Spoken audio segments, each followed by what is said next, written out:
Are you all ready for it? Round 3 is about to begin. You guys, after the first 2 rounds were so successful with our deck the chairs and our spring vignette with them, we decided to do a summer one. So here we are. Let's just dive right into red, white, and beautiful. So here is my chair for round 3 of our chair vignette series. And I am going in with Sweet Pickins milk paint and flour sack. But what I did off camera first was to take some of Sweet Pickins Extra Bond and I put a coat of that in on most of the flat surfaces and then a few parts of the spindles so that I would be guaranteed to get some really good crackle on this piece. I did not use my heat gun at all on this piece. I know, gasp. Who is this person? um, but I am going in here, you see, with coat number 1. And sometimes coat number 1 can look a little bit on the scary side and a bit, I don't even know how to describe it, but it doesn't give you full coverage on coat 1. Most white paints don't do that anyways, but with Sweet Pickins, that first coat can look a little scary. Trust the process and just keep going with it. So I am adding coat 1, and because this piece takes so long because of all the spindles and all the parts, by the time I get back around to the front of this again, it's completely dry and I'm able to go in and start round 2. And while I'm painting, let me introduce myself. My name is Sandra and I'm the owner and creator here at Midwest Charm. I specialize in repurposed and upcycled vintage home decor as well as all of your crafty DIY needs. I carry Sweet Pickins milk paint, DIY paint, Iron Orchid Designs, Roycycled Treasures, Connie Lines and Designs, and more. You can find me on all of the social medias. You can find me on our website, midwestcharm.co. There is no M on the end, just .co. And I think that covers pretty much everything. Now, how we got on these chairs is last fall we were doing in our small business meeting, um, Stop the Scroll, which is where we all kind of submit pictures that inspire us and really make us stop scrolling and really have us go back and look into them. And we share those to get inspiration, but also to talk about what draws us into those pictures and what they did in those pictures that make you really stop and look. So we discuss the different aspects of making a vignette, the different things needed, and if you are curious at all, I do have a series that I will tag below on creating vignettes. It's I think a 8 or 9 part series that I did.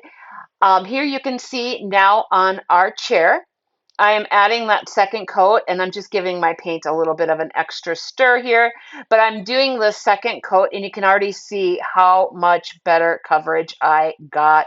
I end up doing just a small touch-up coat after this one in a few spots on the spindles and that was it.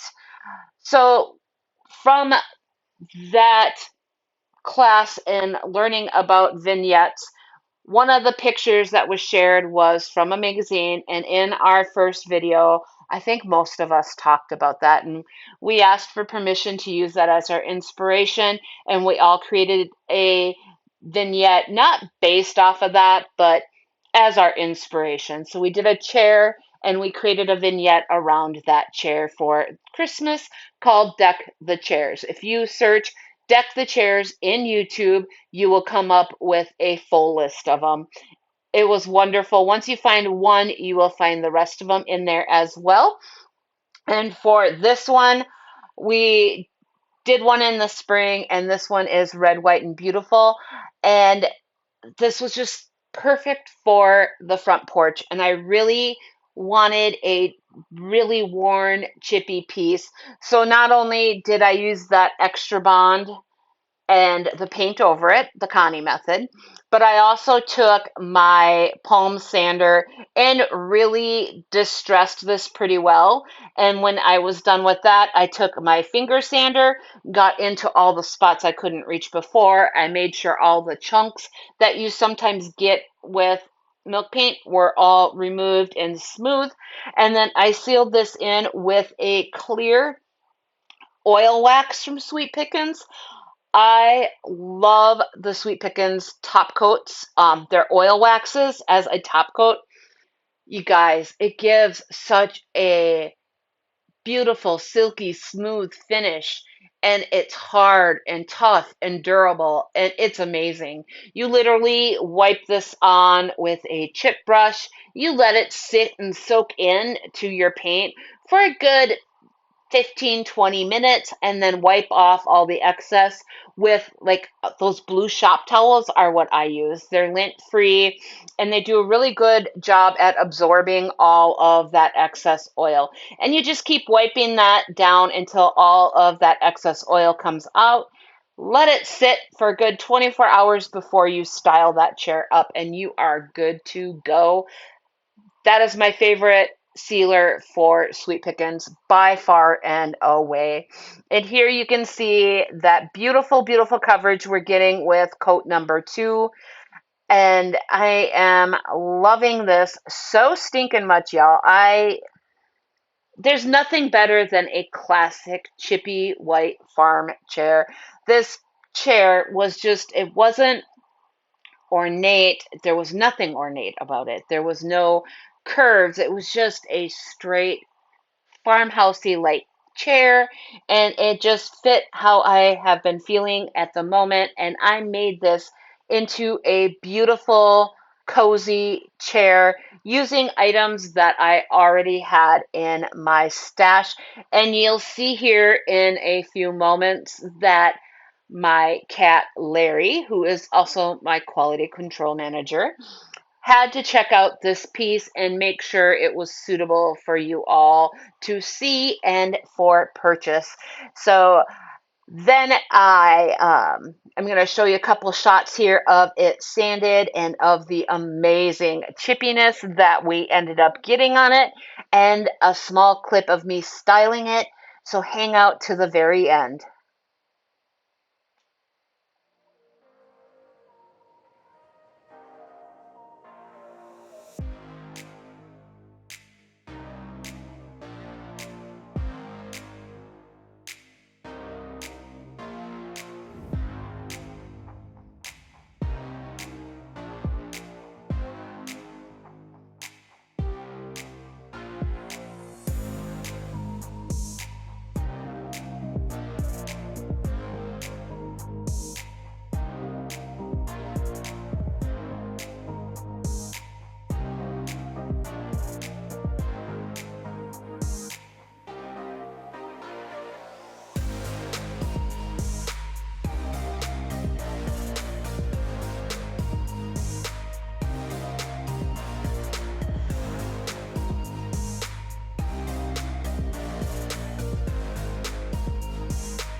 What did you think? I had so much fun pulling out items for this vignette.